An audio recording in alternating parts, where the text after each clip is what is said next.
good night, good morning. Before I start, I would just like to do some land acknowledgement. I'm going to read it for everybody. I acknowledge the land on which I gratefully work and live is the traditional, ancestral, and unceded territory of the Coast Salish peoples, including the territories of the Musqueam, Squamish, Tsleil-Waututh nations, whose stewardship has sustained these lands for millennia. As a Filipino immigrant in Canada, I recognize that my presence here is part of a broader history of migration and even shaped by colonialism, both in my homeland and in here in Canada. This shared history deepens my respect for the guardians of these lands and waters who continue for their right to fight for their rights and against displacement. I'm grateful for the opportunity to thrive here, but I recognize my responsibility as an invited guest, supporting reconciliation efforts, and I commit to building relationships founded on trust, cooperation, empathy, and respect. And I am an immigrant, so when I came here in 2019, that was my first time teaching in Canada. And as an immigrant, I immediately noticed that when I teach people coming from different cultures, it's challenging, but at the same time, it's an opportunity for learning. And so, although I already taught for close to a decade back in the Philippines, I thought maybe I need to study for another graduate program because the way I'm teaching back then may not be the way I will teach here in Canada. And so what I did was I applied for a master's program of education in the South, Simon Fraser University. And for the next 2 to 3 years, I worked on a project about how do I harness the power of cultural differences and cultural diversity in optimizing learning experience. And one thing that I really asked throughout those 3 years from 2020 up until 2024, 2023 is, how do we make sure that we consider culture in our teaching and learning practices? And so, this presentation here is a culmination of my 3 to 4 years of work. When we look into the curriculum, there are a lot of ways in terms of defining curriculum. There are even heated debates on what really is curriculum. But for me, my framework is looking into curriculum as a culture. If we try to think about curriculum as a culture, then we get to ask lots of questions. And these questions are personally relevant and meaningful. These are the question points that I have. Impressions, visions, history. Who are the students? Who are the teachers? What's the content? What's the context? Okay. How do we plan the curriculum? Although in our case we have curriculum guides, but these are what we call the minimum standards. How do we make it more culturally responsive and sensitive to people of different cultures? How do we evaluate the students?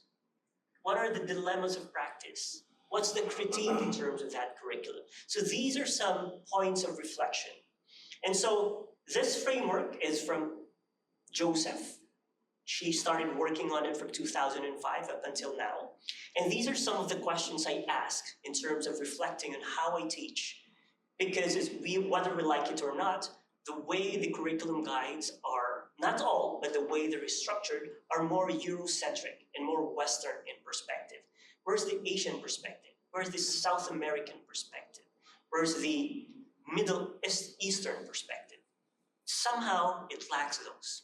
And so if we ask these questions, what's the belief of that curriculum, right? What's the culture? What are the themes and the assumptions? What are the goals of that curriculum? Okay, what's the history?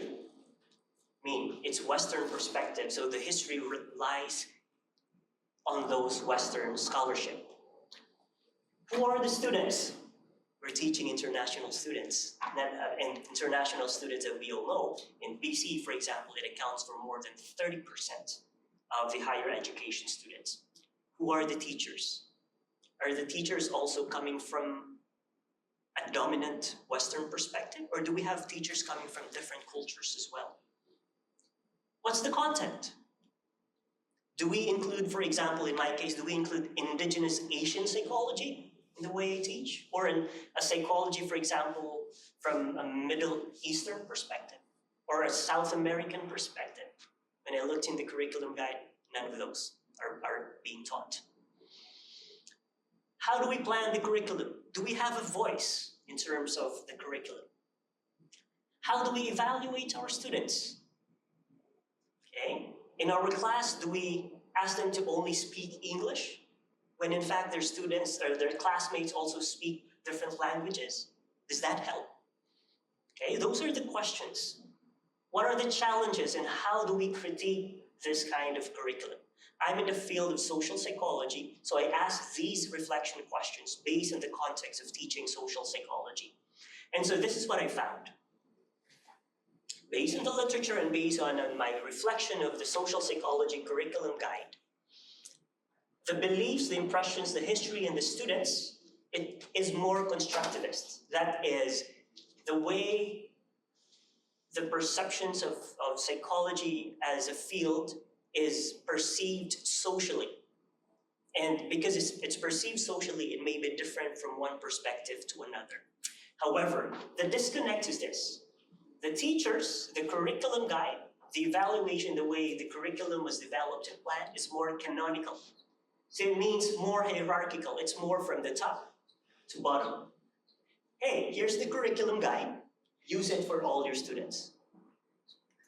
But have we considered flipping the approach? What if it's more from a grassroots approach? Hey, these are our students. These are international students. Do we think the way the Western perspectives are being taught and presented will connect to our students? Some of those will, but some will not. So flipping the approach in terms of making it more top to bottom up, may be one way to go. And based on my 3 years of research and conversation with administrators and different colleagues from different institutions and for the same institution, there really is a need for more diverse instructors. And there's a need to make sure that the learning activities are relevant to the students. Even, for example, if I'm coming from a Filipino culture and I'm teaching, let's say, for example, students from South Asian cultures, my examples cannot connect to them.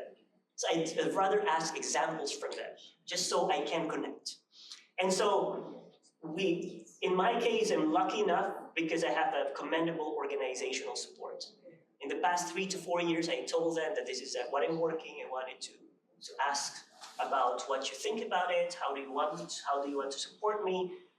There is actually some challenges with the mental health of our international students. I mean, work, study, immigration policies and changes. These are stressors to our international students. And how do we somehow make that connection to them? And this is one of the most important challenges that I found in the literature and in our college as well. Difficulty in writing essays in English language. Our students are good in writing essays in their own language. But what about in an English language? And how do the difficulty in present oral arguments? And so I ventured and thought about, you know what? This is a culture challenge. This is a culture as a systems challenge. So my approach is a systems design. So I developed what I call a learning focused model, which is a learning systems design approach to teaching. I put the student at the center, that's me, the instructor, and I could coordinate a lot of people to help the students succeed. I asked help from the librarian, support from the admin, writing and learning specialist. I asked help from the fellow instructors and the mental health counselor, just so I have a systems approach to teaching. And this is my framework. This is more of a learning systems design, which is kind of aligned to the keynotes speaker's idea, but now I'm using what Banafi has theorized back then. If we were to approach a systems design, then these are the components. It has to be constructivist. It has to be authentic. The learning should be situated in their own experiences. It has to have an application in their context. One of the things that my students ask for me in social psychology is, how do I understand my coworker who comes from another culture? I mean, there's what we call attribution. Thinking about the cause of that person's behavior may affect how you deal with that person. So the content and the context and the method should be tailored for the learner. It integrates new and previous information, and it's reflective. It gives them time to think about how do we apply the content or the lessons we learned from the class. And this, for me, is the most important one.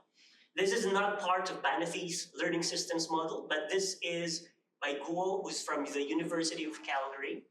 And I'm currently working with him in terms of applying this concept, transnational lifelong learning. I mean, cultural differences are not a deficit, it's an asset. And you know, the policies and all those things, they say, you know, you come from another education system, you come from another culture, now it's a deficit. You have to follow our perspective. But you see, it's an asset. Because a person comes from another culture and system, then that person has insights to give to the perspective, the dominant culture. And so collaboration and coordination is very effective in that. And what I did was I transformed the social psychology syllabus and tried it for the past 3 years. And eventually, 2024, I arrived with something more concrete, and I applied it to social psychology. Okay, this is just a learning outcome, but I had a 15-page syllabus that I transformed using constructive alignment, backward design model. I can rumble on and on, but I wouldn't bore you to that. But what I found was this. In implementing it for the past year, winter up until winter 2024 to 2025, I had 3 points of reflection. Okay, and this is what I found. From winter 2024 to winter 2025, I performed a simple statistical analysis and found that giving resources to the students, not only me as a teacher, but different resources from the library, from mental health counselor, fellow instructors, writing and learning centers, and getting support from the administration actually helps in terms of their performance. There's a big jump from winter 2024. I was still practicing to implement the design, and there was actually a good, steady performance of my students. So currently, winter 2025, they had good performance. In terms of, let's just say, their case presentations, winter 2024 versus winter 2025, there's still an improvement, but you see spring and fall here, there are some differences. And then I explored it and reflected on it, what could have been the reason? And then I found that those classes that I had wherein we met once a week, and those classes that I had wherein we met twice a week, which means 1 hour, 20 minutes each session compared to a 3-hour session, those whom I interacted more and gave feedback in the class actually perform better than those whom I have interacted less. Maybe that could be the reason. But again, my point of reflection is it takes coordination, okay? The learner-focused approach takes more time. It takes more time to think about and to interact with the students, to think about the contents. And coordination is very challenging because they need to coordinate different resources. That's the first point of reflection. The second point of reflection is when I ask them about their feedback, there is an end-of-term feedback, and I also ask them to give me feedback through emails or through conversation. And these are some of the feedback that they gave me. It's related to real-life concepts. When they ask them to write assignments related to their experiences, it helps them because it helps them connect to the content. Gone are the days wherein I gave examples from my own. I asked them for examples, and I note those examples because I'm going to teach that again. especially those examples that resonate with them. The assignments and activities help them to solve case problems. It is interactive. The projects and assignments were meant in such a way which made them reflect more of what they learned. Another strength is it helps them connect to real life situations, which is really helpful for them because aside from the language, although they know the definition, but I need them to connect deeply with the concept. However, some challenges, time management, because students need to coordinate with a lot of resources, I as well, then it's more time management problems or challenges, I would say, okay? WLC, writing and learning appointments with the librarian also is a challenge as well. Imagine if I'm teaching 3 social psychology courses with 35 students each, so that's going to be 100 appointments for the Writing and Learning Center. So that's one of the very big challenge that I have of the moment. And so, point of reflection. Well, first, this approach is personally meaningful and relevant, although it takes more time for students. Because once they have the assignment, they take it with them, connect with it, absorb all before they can talk about their presentations. And finally, I asked the Writing and Learning Center as well. What helps? What needs to be improved? Well, it was helpful because it goes beyond merely memorizing the concepts. It gives them more time to give meaning to the concepts. It's actually giving them more opportunities to write assignments in a more meaningful way with the Writing and Learning Center. But at the same time, it gives positive, informative feedback for everybody. The challenge, though, which I already talked about, is the guidance and the time in terms of managing those resources. So point of reflection, well, more time means more opportunities for self-directed learning. However, learner-focused approach requires not just coordination, this time it makes it more of a collaboration. I just don't need to coordinate, I need to collaborate. So, moving forward, I would like to take these here, the things that I learned from the past 3 years of working on this project, and hopefully put these in the perspective of how do we integrate EDID, equity, diversity, inclusion, and decolonization. I've been working on it, but this is the challenge here, because this is another layer, indigenous learning principles in this context, because students coming from different cultures have their own indigenous psychologies as well. And so this is the next challenge that I will be working on.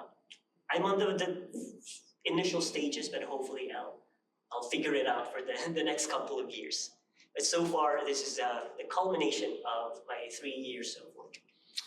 Thank you. Thanks. Any question on the floor? Yes. Yes, so my name is Elaine.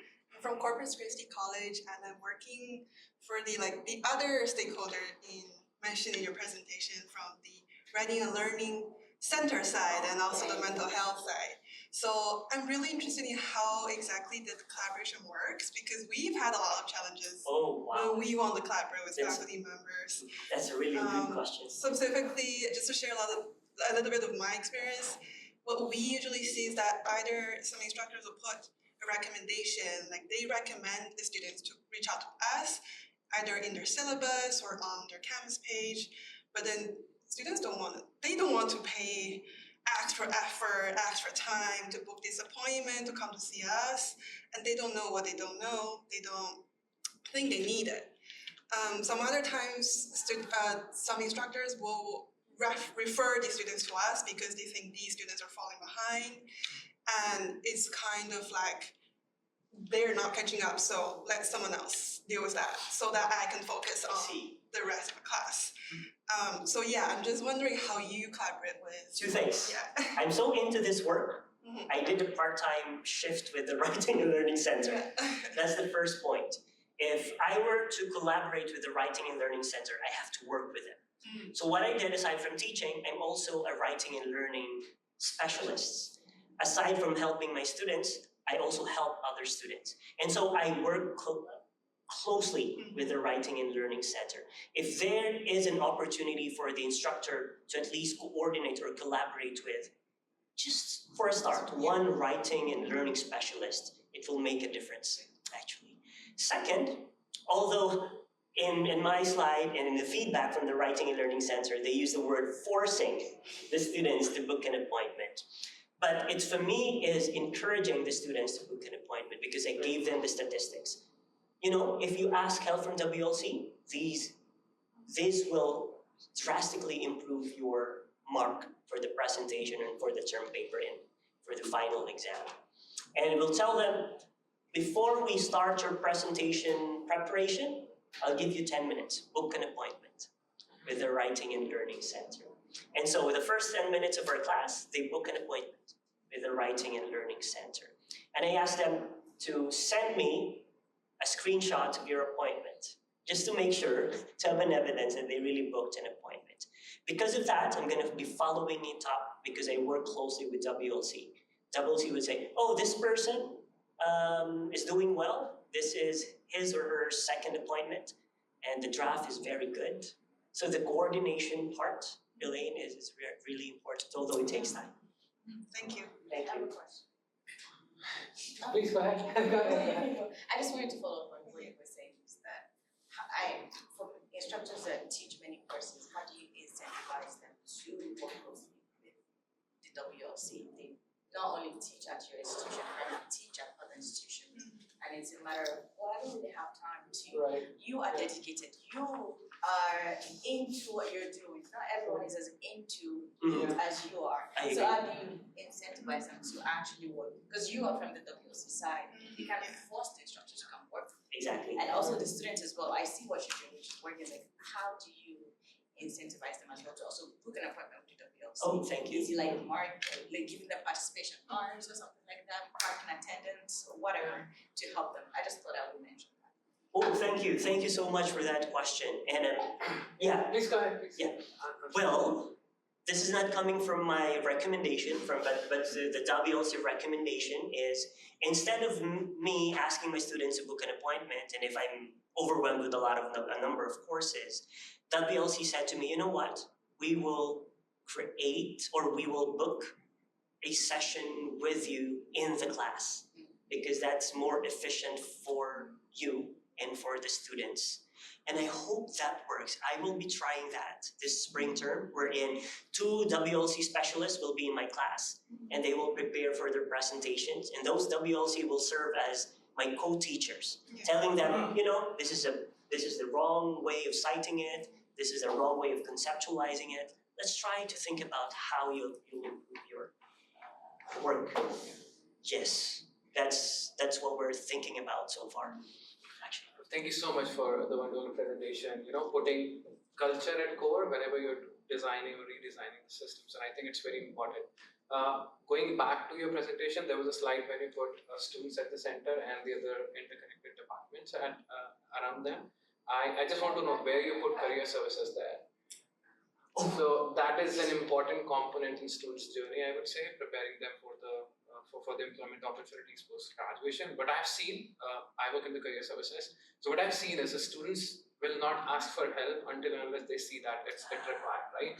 This is something which is sort of like important for me. Those conversations are not anywhere in the academia, right? So some support they get from instructors, you know, having a little talk about how to prepare for careers. Instructors can do their best sharing all those resources, and again, it's up to students if they're using it or not, right? So I have been working on this project with a lot of instructors, and what I've seen is when students are, institutions are trying to grow faster, you have seen a lot of complex ecosystem, where collaboration and communication gap is always there, right? So how I try to approach this issue is that, again, where there's an issue, there is an opportunity too, right? So you need to think sort of like creative. So what I've seen is like in Uni 101, that is our first course when students are starting the university program. I collaborated with an instructor that, okay, I can be in your class, I can teach the resume component, for example, right? So you're beginning those conversations in the very initial stages of the student journey. Alright. And in the graduation, when students are very close to graduation, they still have 2, 3 more semesters to go.